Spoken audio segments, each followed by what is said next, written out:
Boa tarde, Malô. Boa tarde a todos que nos acompanham em casa, pela internet. Tenhamos uma boa noite, uma boa reflexão. Boa noite, Malô. Boa noite, Leonardo. Boa noite a todos os que nos acompanham. Mais uma vez, a mesma alegria de estar com vocês através da internet, comentando os ensinamentos do Sermão do Monte. Eu espero que vocês estejam todos bem, em paz e com saúde. É o mais importante, né? Bem, em paz e com saúde. Sim. Bom, nós somos convidados, então, diariamente pela espiritualidade a praticarmos esse movimento de melhora, né? De equilíbrio. E hoje nós vamos trazer, então, ali nosso quarto encontro do Momento Transformar, onde nós vamos ainda falar sobre a terceira bem-aventurança, bem-aventurados aflitos, onde nós tratamos ali da confiança que Jesus exortava, e dessa confiança nós derivamos mais duas virtudes, que é a resignação e a paciência. Sim. E no encontro de hoje nós vamos tratar justamente da resignação, que é essa questão de tranquilizar os nossos corações. Isso. Mas essa semana, Malô, eu acho que a gente podia voltar um pouquinho, você pode me ajudar, inclusive, nisso.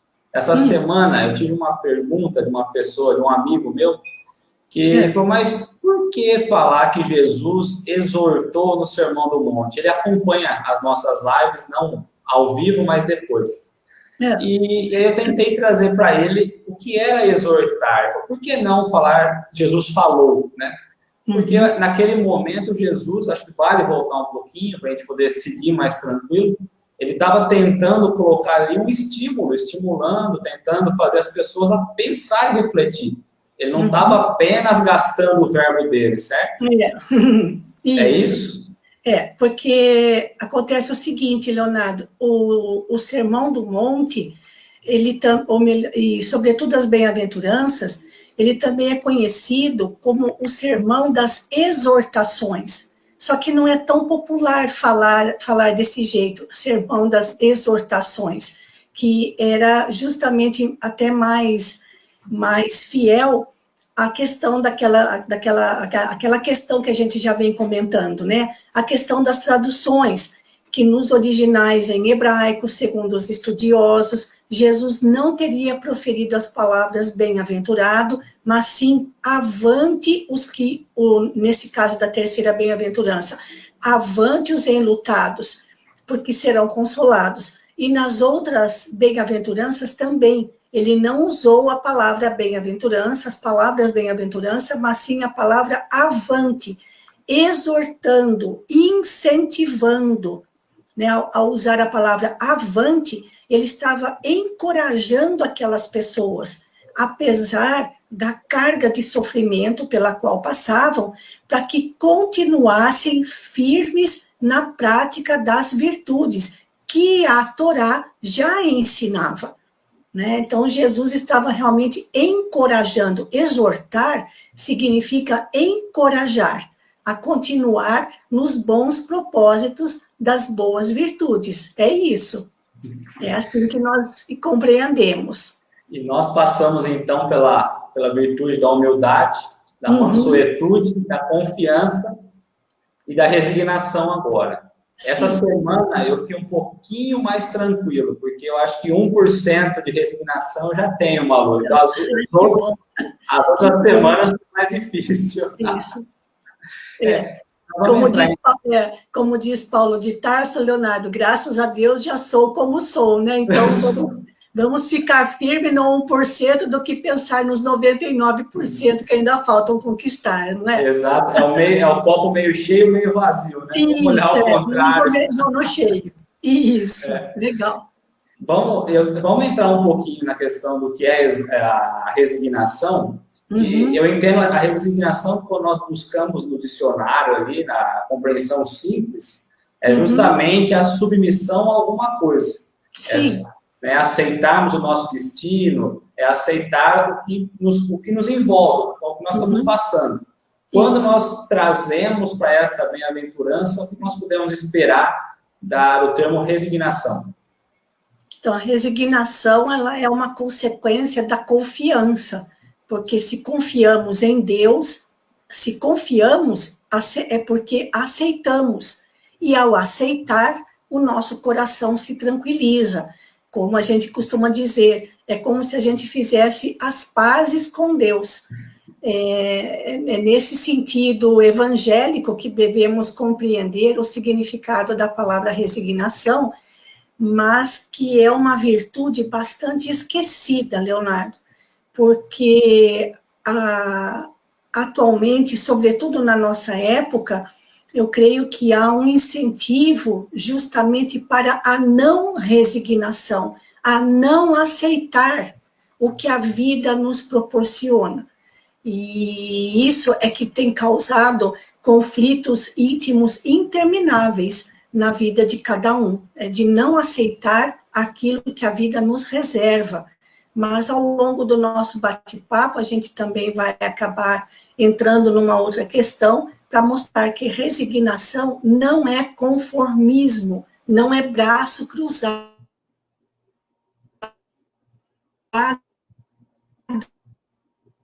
e mais. Mas vamos deixar que a conversa vá rolando naturalmente para a gente entrar nessa questão, né?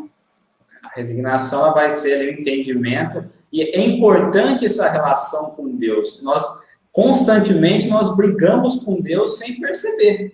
E é importante essa conversa, esse conflito, para que nós possamos nos sentir confiantes junto a Deus, porque as situações que nós somos colocados ali, perante a vida, como você mesmo diz, nós somos estimulados a não praticar a resignação. E essa briga com Deus nos traz uma compreensão maior e nos faz aceitar quando nós entendemos que Ele é muito maior do que nós, né? Nós somos parte dele. Isso.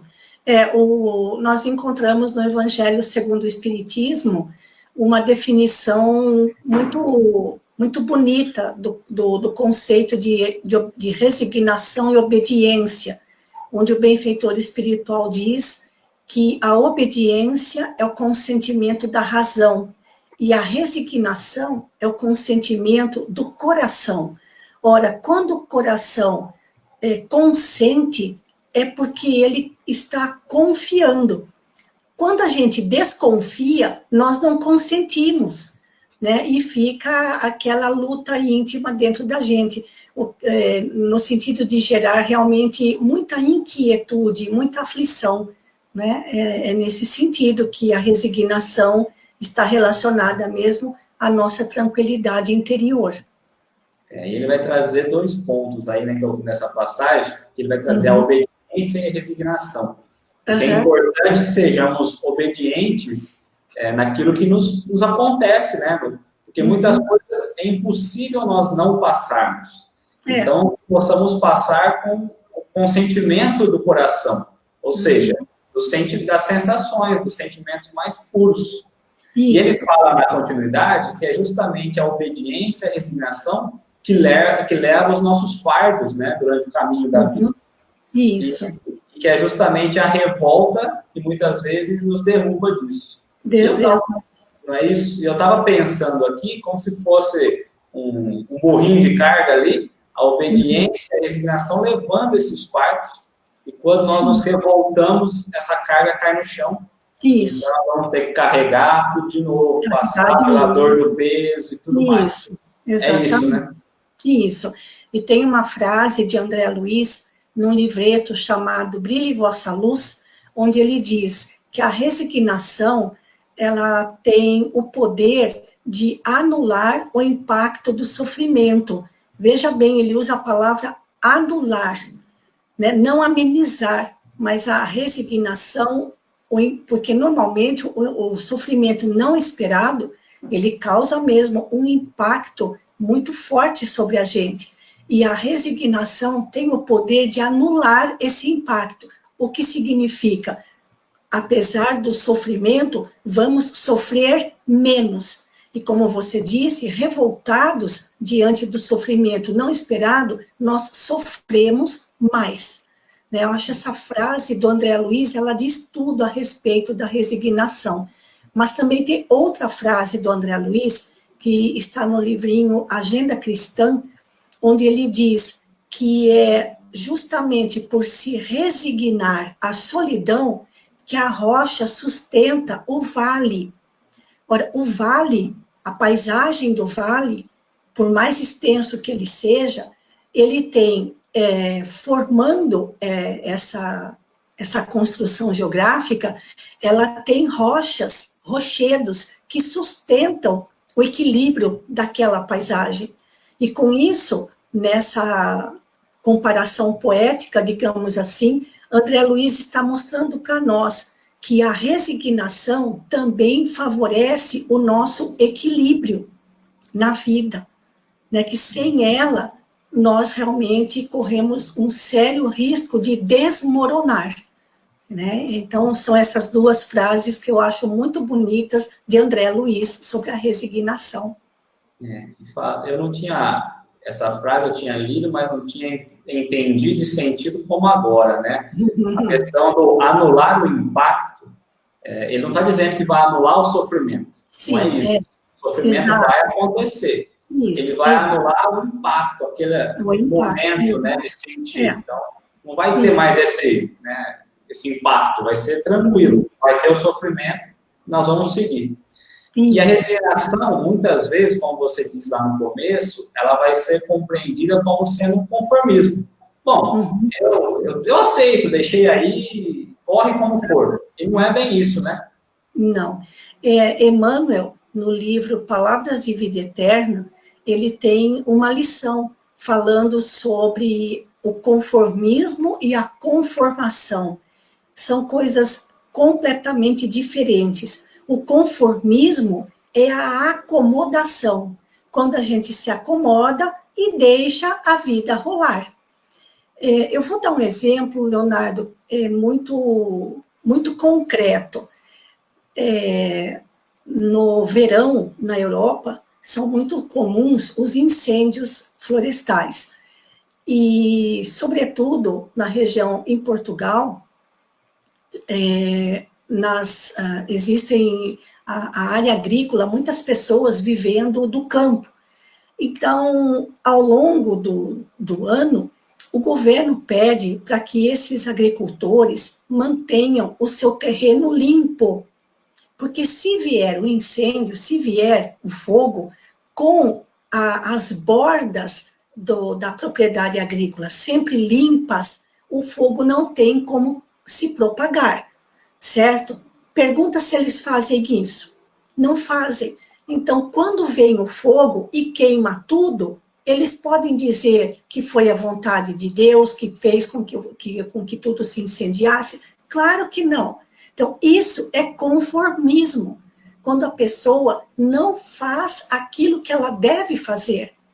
Agora, conformação é a nossa aceitação consciente daquilo que a vida nos traz. É completamente diferente, né? Não sei, assim, Emmanuel deixa muito clara essa questão, né? Que o conformista, ele vai ao sabor das ondas, e aquele que é resignado, ele aceita conscientemente, ou seja, como a gente comentou inicialmente, existe a aprovação da razão e do coração, né? Assim.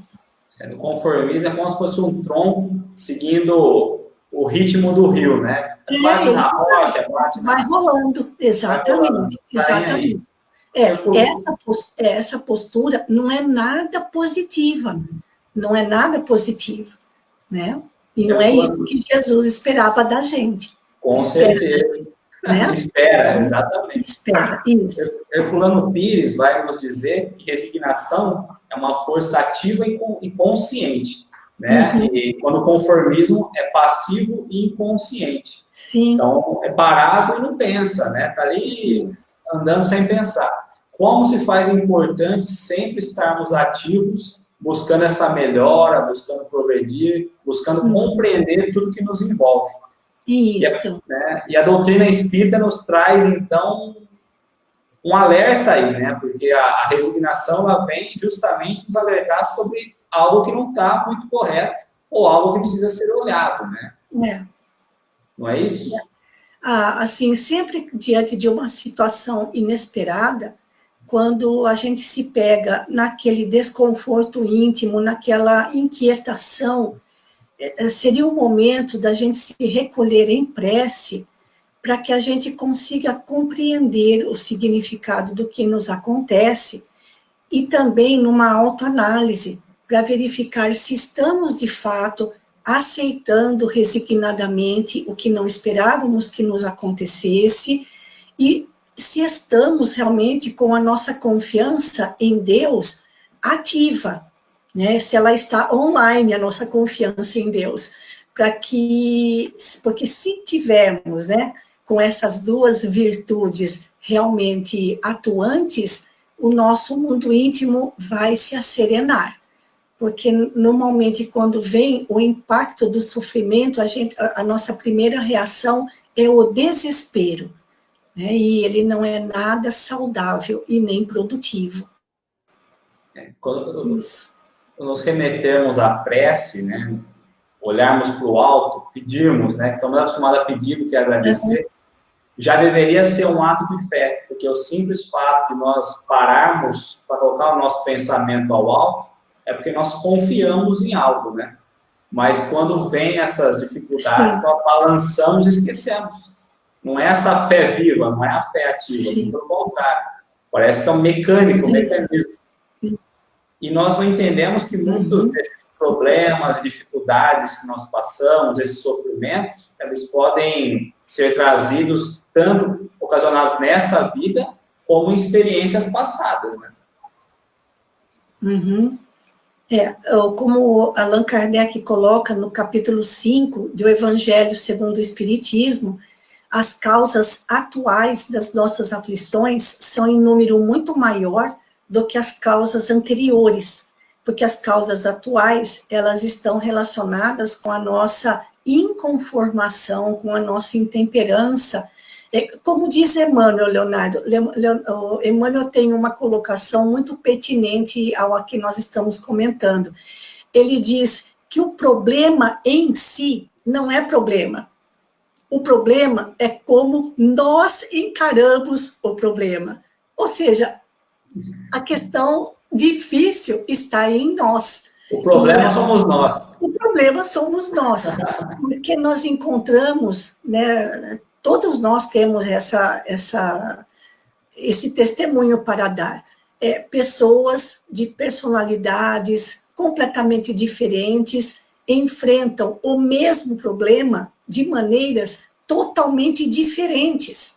Só que a gente observa que aquele que enfrenta com resignação e confiança, ele tem uma postura, uma serenidade que o outro não tem. Aquele que não encara as coisas, que encara tudo com revolta, rebeldia, indignação, ele transmite uma coisa tão desagradável, e aquele que é sereno, confiante, resignado, ele oferece assim para os outros um testemunho, né, dessas virtudes. É o que a gente observa com muita facilidade. Todos nós conhecemos certamente pessoas assim, não é? E aí, como nós enxergamos, como nós sentimos, como nós enfrentamos tudo isso, faz toda a diferença. O Espiritismo vai nos ensinar a aceitar tudo isso e vai nos ensinar como vencer esse sofrimento. Isso. Com amor, com sorriso, e não murmurando. Em momento nenhum a doutrina vem e nos vende uma felicidade. Pelo contrário, a doutrina fala, olha, vai ter dor, vai ter sofrimento, mas esse é o caminho, precisa ser assim. Ela pega, então, e tira o medo da situação, desveste ela, traz de uma maneira mais simples e nos dá uma esperança para a vida futura. É nesse sentido que a doutrina vem, nos abraça e nos ajuda a ser mais resignados.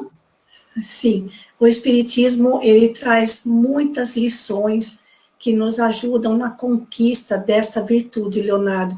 Então, é algo que a gente não vai conquistar de um dia para o outro. Nós temos ali um processo que vai sendo abraçado aos poucos, conforme vamos nos inteirando das lições, dos ensinamentos que a doutrina espírita nos traz. e que auxiliam muito a nossa compreensão das causas dos sofrimentos que chegam até nós, dos sofrimentos que não conseguimos evitar. Diga-se, é importante que a gente reforce isso. Então, o Espiritismo realmente tem uma contribuição incomparável nesse sentido, de nos auxiliar na conquista da confiança e da resignação. E Jesus nos ensinou tanto como sofrer, né? Ele que sofreu tanto e nos ensinou como fazer isso. Isso. E nós não aprendemos. Um cortinho. Uhum.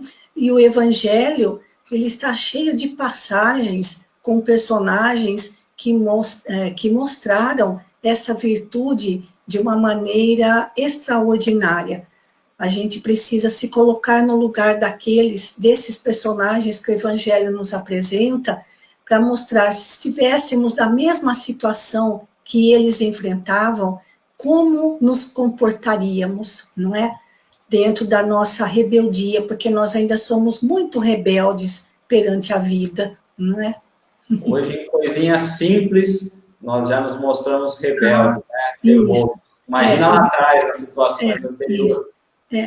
E hoje, além da gente ficar chateado, a gente faz questão de mostrar para todo mundo que a gente está chateado, publicando nas redes sociais, reclamando, reclame aqui, reclame ali, reclame em todos os lugares possíveis de que você não está satisfeito, de que a gente não está satisfeito, não é isso, Leonardo? Atualmente está tomando proporções inimagináveis essa questão da inconformação, né? Mesmo dentro do movimento espírita, né? Eu acho que quando nós chegarmos no plano espiritual, ele fala, deixa eu baixar tudo que você publicou, deixa eu fazer o download, vamos analisar como você estava, resignado, né? Isso, exatamente. A resignação vem justo uma confiança que nós criamos ali com o Pai Criador, que é entender a justiça divina, porque nada que ele faz está fora do seu plano. Embora, às vezes, a gente ache tão longe isso de nós, mas não, né? Nós fazemos parte dessa lei. Joana de Ângeles tem uma frase que eu acho, assim, bombástica, quando ela fala que nada do que nos acontece foge de uma rigorosa justiça, porque também tem um ditado popular, mais ou menos no meio espírita, que diz assim, Leonardo, na Terra há muitas injustiças, mas não há ninguém injustiçado.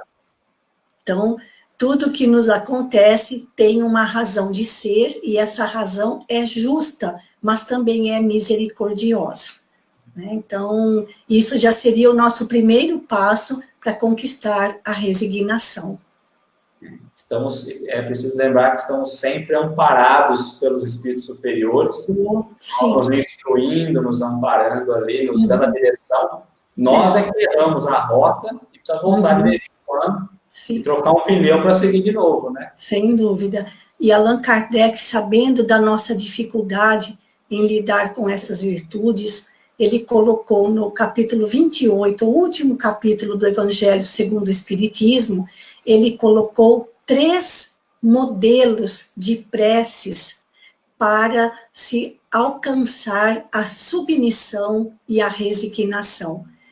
É interessante ele colocar, Leonardo, que nós podemos orar ao nosso anjo guardião que nos auxilie a sermos submissos e resignados. Mas por que nós não fazemos esse tipo de prece? Porque nós não queremos ser submissos e nem resignados. Nós queremos reclamar, exigir os nossos direitos, não é verdade? Aqueles que a gente acha que são os nossos direitos, não é? Então, nos momentos de sofrimentos superlativos, quando a grande dificuldade está justamente na aceitação, esses modelos de preces que Kardec colocou são muito convidativos, no sentido de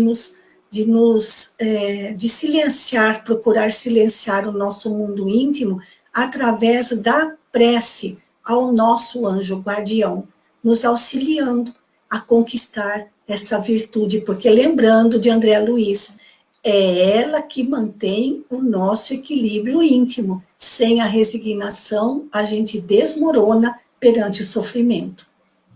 A gente até pede, viu, Malu? Aí eles fornecem, nós falamos, não vou, não, deixa, arrependi, né? Arrependi, então foi embora.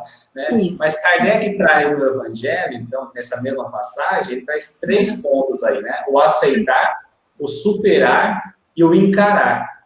Como é importante a gente encarar o momento. Como é importante ali, muitas vezes, ficarmos até felizes pelo sofrimento que nós estamos sendo à prova. Porque ali é o momento que nós vamos ter de quitar os nossos débitos do passado ou criar saldos para frente, né? As provas e expiações. Porque nós estamos constantemente evoluindo. Conforme a gente vai conversando, Leonardo, assim, me vem à mente tantos casos do Chico Xavier, mas eu vou escolher apenas um. Todos nós sabemos que Chico Xavier tinha um grave problema num dos olhos, né, de um derrame que ele teve da retina, aquele olho doía muito, às vezes sangrava, mas esse não era o único problema de saúde que ele tinha, ele sofreu 2 infartos, tinha problema na coluna, então ao longo do tempo também esses problemas foram agravando bastante, ao ponto às vezes até de ele ter que se ausentar da atividade mediúnica. Mas, numa das vezes em que o seu estado de saúde estava, assim, bastante delicado, a irmã Sheila, enfermeira, passou a visitá-lo. Então, ele perguntou para a irmã Sheila se ela estava lá para curá-lo. E ela respondeu, se é para curar, eu não sei, porque a ordem que eu recebi foi para cuidar de você e não curar você. E Emmanuel, em outras ocasiões também, ensinava para ele, assim, o quanto aqueles estados de saúde representariam uma segurança para ele. Olha que interessante a gente pensar que, às vezes, os males que nos afligem representam a nossa segurança, como comentamos a semana passada, o remédio justo para não fazermos coisas piores, né? Então, é assim, os amigos espirituais nos sustentam, mas não podem impedir que passemos por determinadas experiências da vida, né? Tem experiências amargas que, na verdade, são tão doces, é nós que não conseguimos compreender, né? O problema está sempre na gente. E às vezes esses problemas surgem justamente para nos tirar de um precipício logo à frente, né? E a gente reclama do probleminha, do buraquinho. Isso. Emmanuel vai nos trazer, Malu, entrando um pouquinho em Emmanuel, ele vai trazer ali no livro Bênçãos de Paz, no capítulo 51, né, que o que falta-nos é reconhecer, mas reconhecer claramente que Deus está em nós, que Deus está conosco. E isso nós não conseguimos, é fato que está muito distante, né? Isso, eu falo assim, que essa lição de Emmanuel é uma boa ideia, porque o número dela é 51, então não tem como esquecer. No livro Bênção de Paz, é muito bonito, né, o que Emmanuel diz, inclusive, como é fácil a gente mostrar confiança em Deus nos dias de céu azul. Mas nesses dias é fácil mostrar confiança, quando tudo está sorrindo. O difícil é mostrarmos o mesmo nível de confiança nos momentos onde somos testados, nas experiências difíceis. E essa lição dele é muito bonita, nesse trechinho que você leu, né? Lembrarmos que Deus está sempre conosco. Eu lembro, eu não sei de quem é essa passagem, ele vai falar da tempestade, que a tempestade vem justamente para limpar a nossa alma, irrigar os nossos pensamentos e alinhar os nossos olhos ao alto para a oportunidade de entender o Criador, sua grande sabedoria. E é justamente isso, né? Essa tempestade é esse momento de olharmos para dentro, nos limparmos e entender o que melhorar, como corrigir, né? Como trabalhar com amor.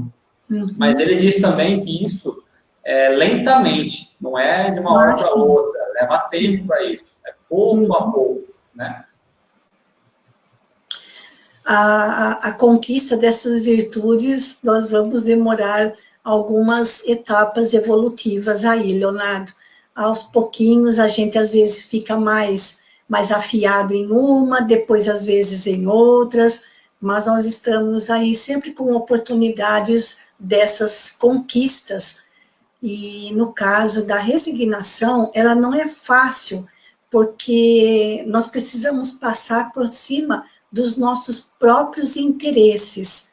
E lá na oração do Pai Nosso, quando dizemos, seja feita a tua vontade na terra como no céu, a gente passa tão batido por essas palavras, a gente fala da boca para fora, mas como seria bom, né, no nosso modo de pensar, se Deus concordasse com a nossa vontade, quando é justamente o contrário, né? Nós é que precisamos concordar com os desígnios dele, porque uma coisa me chama muito a atenção nessa questão da confiança, é de lembrarmos que tem uma inteligência suprema que dirige os nossos destinos e que não quer que a gente sofra sem utilidade, que o sofrimento deve ter um proveito para nós, porque senão ele não faz o menor sentido.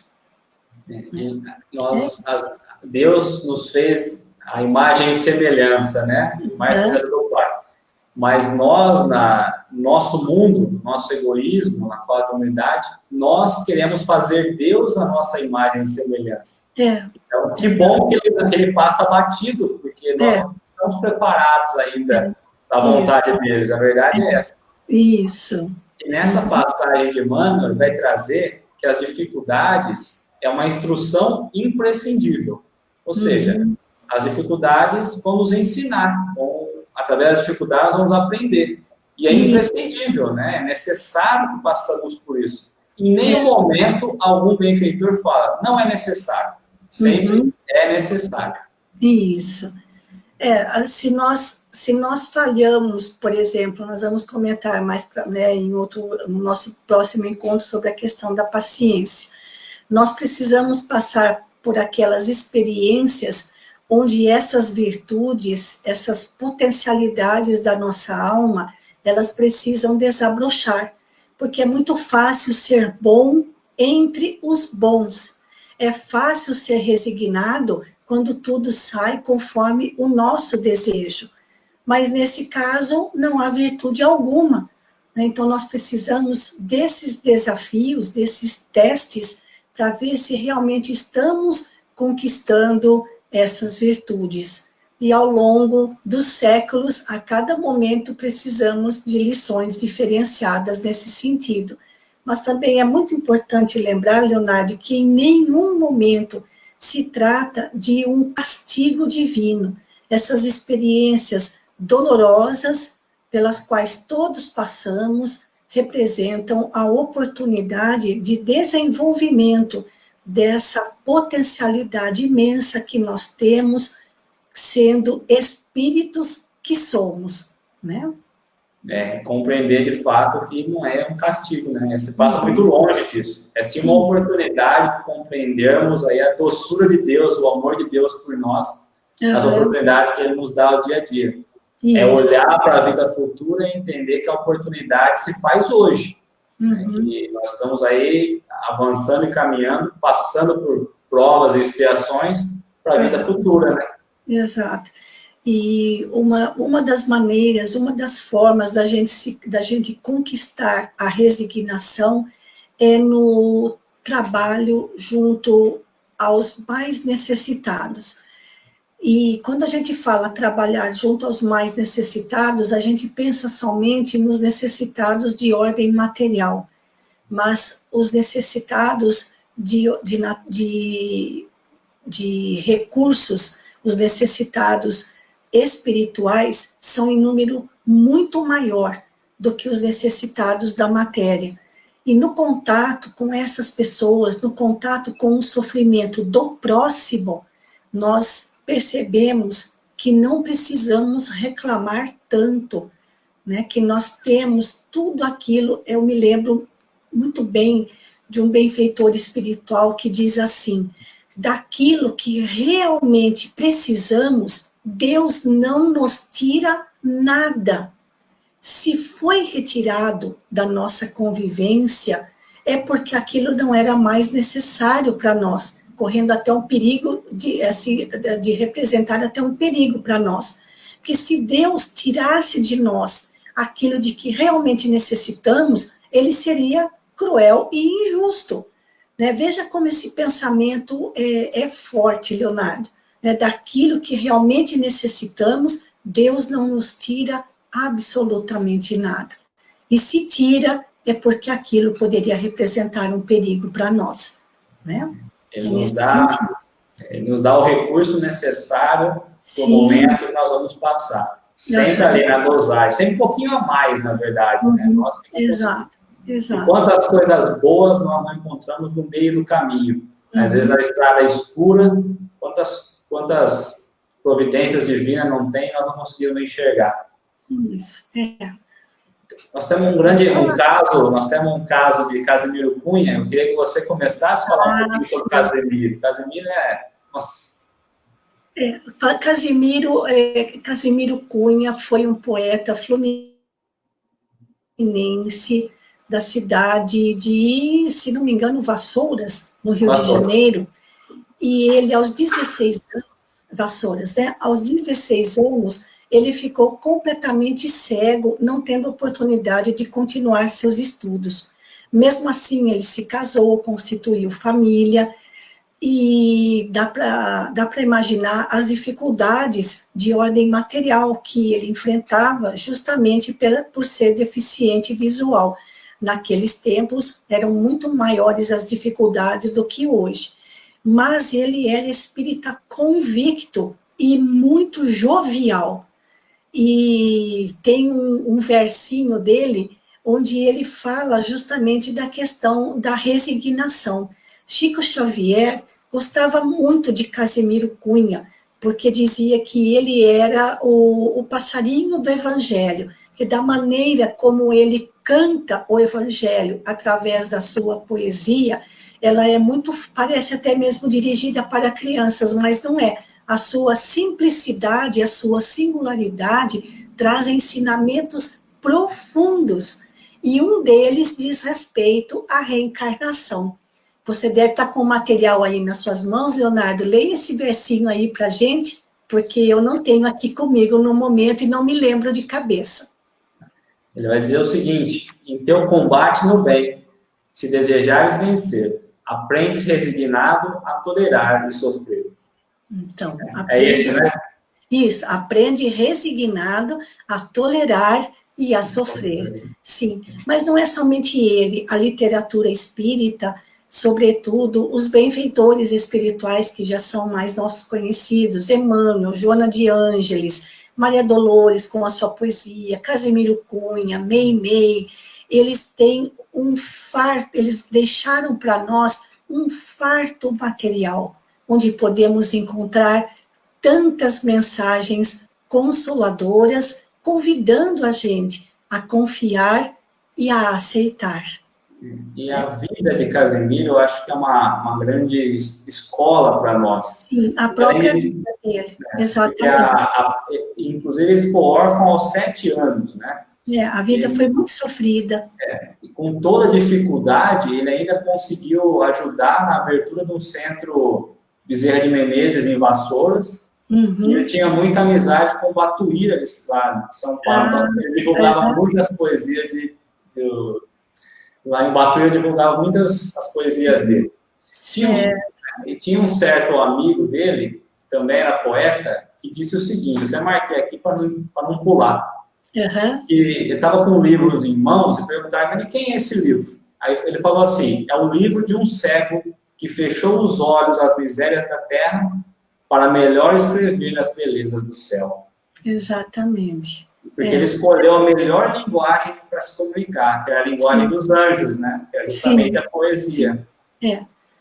Tem muitos livros de Casimiro Cunha, e um deles que também diz que é indicado para o público infantil, mas na verdade serve muito bem para a gente grande, que é o livro Cartilha da Natureza, que são 3 volumes, né, do trabalho, da criação e da viagem, onde ele fala, assim, de uma forma simples, mas tão maravilhosa, de tudo aquilo que compõe a natureza. É muito bonito. Ele traz, na essência, né, a própria criação de Deus, para a gente sentir como a gente não consegue sentir. Mesmo depois que desencarnou, ele continuou nos presenteando através da psicografia de Chico. Né?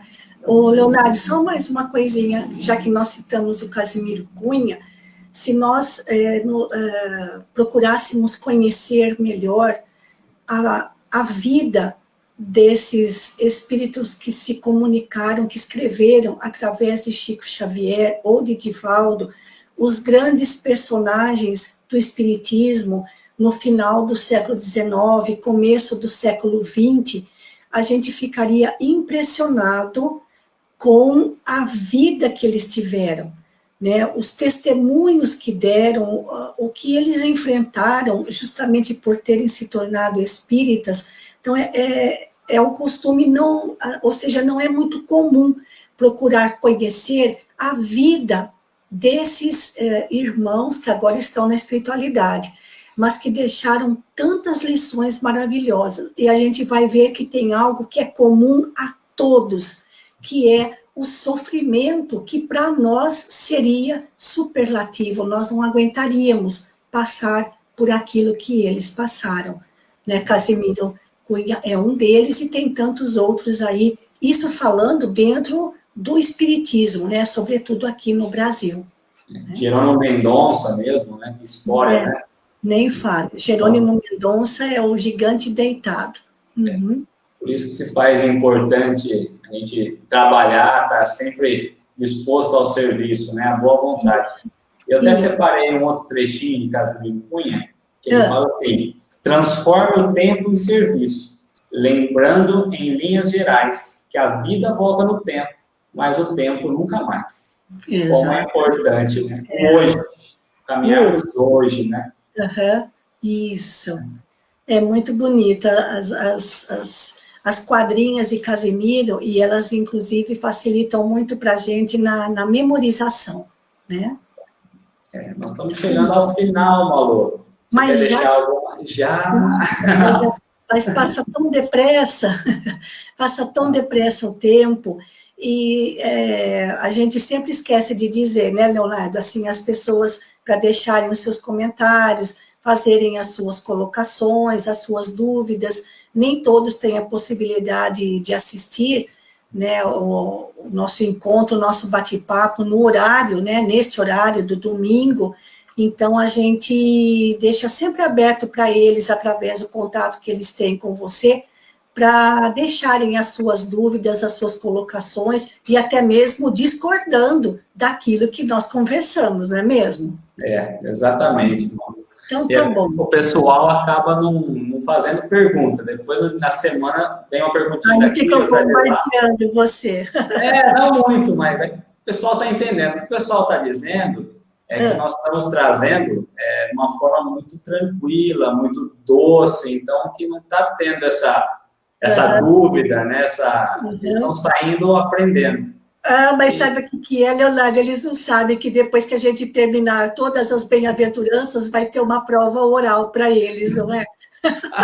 Vão ser eles que vão vir falar. E nós exatamente, aí vai mudar, exatamente. Vai ter que falar ao vivo aqui, se entenderam direitinho. Exato. Ô, Malu, eu nem falei com você, não tive tempo, mas eu resolvi de última hora. Tem uma música, eu sei que você vai adorar, porque você também adora, que é do Tim e da Vanessa. E é uma música que chama Aprendiz, né? Sim. Aprendiz de um amor maior, né? Que ela vai falar, eu vou falar algumas frases, porque durante a música elas possam se destacar mais. Então, a música vai falar, como alguém que encontrasse a luz depois de andar e andar procurando o caminho. Eu encontrei as tuas páginas e sequei minhas lágrimas. A frase que mais me marca é essa: percebi que a dor da semente é o parto da vida. A semente somos nós, as dores ali. O parto da vida. É lindo, né? E a minha dor me trouxe aqui para que brota em mim, para cuidar da flor, para acalmar a dor e ser feliz. Olha que lindo. Bom, Tim e Vanessa, eles são demais. São. Né? Então, eu vou compartilhar e a gente já se despede daqui e aí eles acabam assistindo, ouvindo a música, tá? Tá certo, Leonardo, tá certo. Um beijão para todos, um beijão, Malô. Tá certo. Para você também, uma boa semana para todos, boa noite, bom descanso, fiquem com Deus.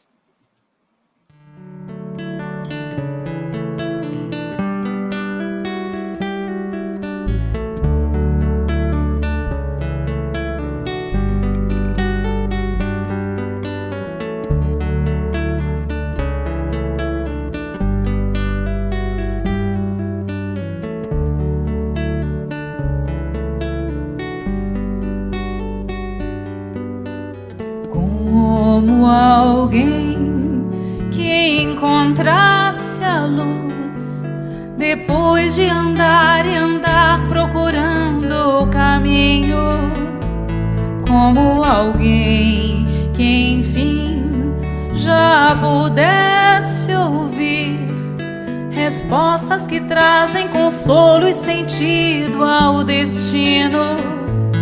Eu encontrei tuas páginas e sequei minhas lágrimas, percebi que a dor da semente é o parto da vida.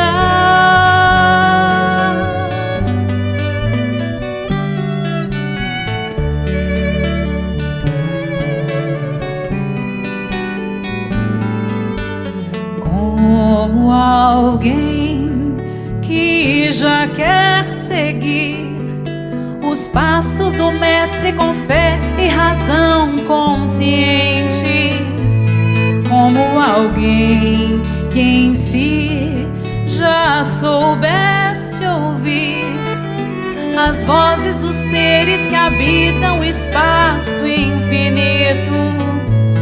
Eu encontrei tuas páginas e sequei minhas lágrimas, percebi